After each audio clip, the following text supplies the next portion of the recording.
نهار العيد رسلت لي واحد السيده في ميريكان فيديو على المغربيات كيفاش حضروا الفطور والغدا المغربي محقق قواعده من طقطق حتى السلام عليكم.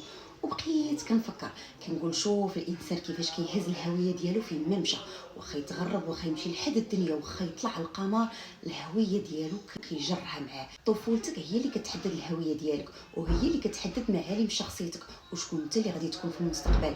كيفاش كتفكر، كيفاش كتشوف الناس، كيفاش كتشوف الاحداث، كيفاش كتحل مشاكلك. وواخا تعجنك الايام وتشكلك غريبه او كعبه او فقاس، كيبقاو شي حوايج ماركينك ومعلمينك طيله الحياه وكيمشيو معاك الى اللحد.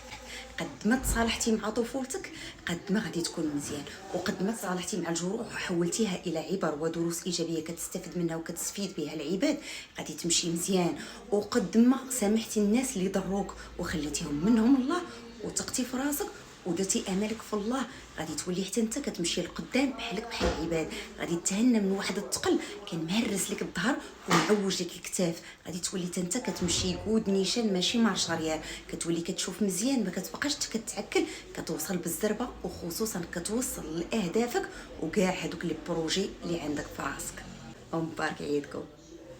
نهار العيد رسلت لي واحد السيده في ميريكان